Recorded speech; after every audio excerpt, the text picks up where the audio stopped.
Doctor Sibal डिब्रिटो आणि Nalasopara medical असोसिएशनच्या आरोग्य दीक्षा ह्या चॅनलवर आपल्या सगळ्यांचं स्वागत. सर्वप्रथम नवरात्रीच्या आपल्या सर्वांना शुभेच्छा. Today is the 9th day of Navratri which is devoted to the worship of goddess Siddhadatri. She is known to grant miraculous powers. Today's color for today is purple, and we are in shades of purple. Purple represents spirituality, ambition and grandeur. On this auspicious occasion, in the spirit of Navadurga, we have with us Dr. Sona Pungavkar Madam.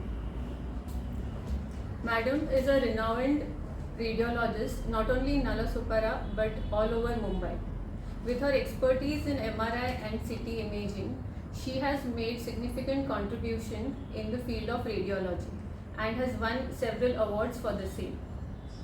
But beyond her professional achievements, Madam has a deep sense of responsibility towards the society and has contributed to society as well. She is the founder, member as well as the national coordinator for Raksha program initiative, and we'll be learning about it soon. It is an absolute pleasure to have Madam with us today to discuss our today's topic, which is women's empowerment and girl child education. Let's move on to our first question. Madam, what does women empowerment mean to you? So thank you for having this interview with me, and I really appreciate the team's effort that you're putting into educating the masses.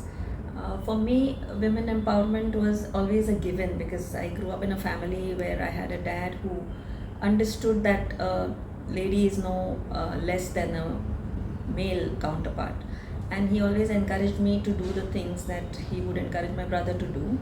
But that is not the case with everyone, and it now rests on some of us to move this idea ahead in our society. But what I understood is that my dad and many other parents balance it out. A woman is not taught to be kind of without conservative values, but at the same time understands that if she at any point in her life is on her own, she should have the capacity to carry on further without misery, and not only carry on herself, take care of herself, but maybe her next generation, her family, rest of the family. So that is what I think we all mean about women empowerment. It's not about bias, it's not about false propagation of ideas or false upliftment of women. It's about an actual fact that an empowered woman is an asset to the family and to the society. Definitely. Ma'am, what do you think is the contribution of education of the girl towards empowerment? So that's a very good question, and education for all, men or women, is a way to empowerment. But for a woman, it becomes even more important because then she experiences the world outside as she goes and gets herself educated. She feels the confidence that is required to move ahead in the world now that you see is so fast changing. If all of us are not educating ourselves constantly, we would have the fear that we would not be able to cope up with the difficulties that we would come across and our families would come across. Plus, as a woman, the education, like we say, if we look at some examples from our history, if I look at Jijamata, who was knowledgeable about the Hindu scriptures in her age, and even more understanding war, cultures, politics, if she would have not inculcated as a single mother the values into Shivaji, and would he have been capable of being or doing what he has done for all of us, and we would be in a different place completely. And another example which comes to mind is Savitribai Phule. She was educated by her own husband. So if he did not have the foresight to educate his wife, would they have together led a movement where women education was given so much of power, and they worked so much all over India to make that happen. And in fact, the first school in India was in Pune. That makes us Maharashtrians so proud that women's education and empowerment happened from here. So there are countless examples, but these two are the ones which come to mind. Even Rani of Jhansi. Yeah. So the thing is that you not only as a woman who's educated in different aspects, it may not be education about going to school and the college degree. It could be financial literacy. It could be self-defense. It could be IT learning. So many things in which we mean by quote unquote education. And all these things are necessary to make sure that your family is taken care of and they can lead a good life. And once a family unit is good, society is good. Let's not forget that. Ma'am, few years back you participated in the pageant and you were crowned as Mrs. India Queen of Substance. As a professional, what inspired you to be a part of this challenge? That's nice. You bring back good memories. Obviously, I was a little better of that time. But keeping the jokes apart, it was a pageant which really was beyond my imagination, because once you talk about a pageant, you think about just looks and how you dress up or how you walk. But this pageant, when we said Queen of Substance, was much more. They tested our financial literacy, they tested our political knowledge, they tested how we would behave in certain adverse circumstances. They took, without us knowing, a lot of tests on our judgment, character judgment. There were some kind of things called as training sessions, but we realized that when we did interaction, they were actually judging us on our answers, and it was an all-round evaluation, and even the evaluation of what I had done in the past for the system, for the social work, etc. What was I as a doctor contributing to society? What were my qualifications in terms of after my post-graduation?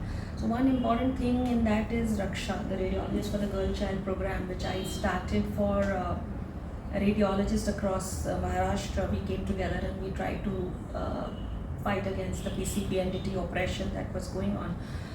And we learned within ourselves, as a outcome of the fight was that we understood that we should do more to make ourselves visible and actually contribute to society as an organization, and that's what we started with Raksha, and then it was adopted as a national program. So how these things are linked. So Raksha and then Mrs. India and all these things are part of empowerment only. Yes. And I'm grateful to my female colleagues, of course, but even the male colleagues who supported the PCP-NDT program and Raksha for the Girl Child. Right now, males in our organization are doing more work than I would say the females, and maybe equal or more, whichever way, but they have a good presence and visibility to support. So our educated males also are part of the Raksha program and women empowerment in society, as I gave you my previous example of our own family members. I'm sure your dad was as encouraging, and we know so many other people were.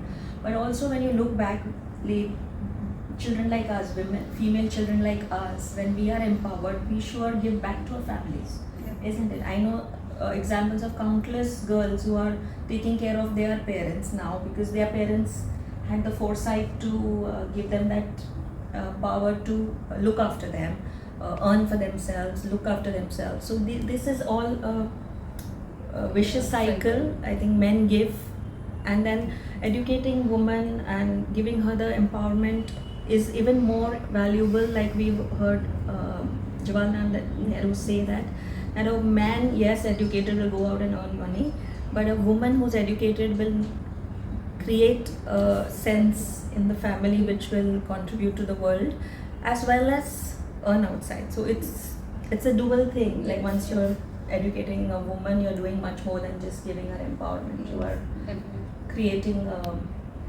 Ma'am, what message would you like to convey to the society in terms of women empowerment or aspiring young girls who are?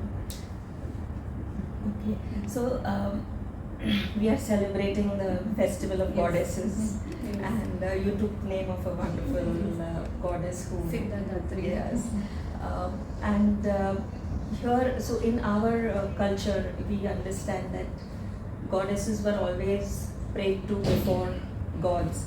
And if you talk about anything which is important, if you talk about knowledge, then it's Saraswati, goddess Saraswati. If you talk about money, then it's goddess Lakshmi. And if you talk about power, then it's goddess Durga. So a woman needs to be put ahead of a man, as we have always done before. Some names also in our society is always Parvati Putra or Parvati. So their identity is always from their mothers. Yeah, and Ajit will be better at this because he's really going very deep into Hindi scriptures. But I heard him telling that in our culture it's always the woman's name first and then the men's. If we continue that, and even if you see in some of our states where there is matriarchal support given, system followed, those states are much better off in terms of how the children grow up and how the family units are growing up. So my message is that let's learn from our past.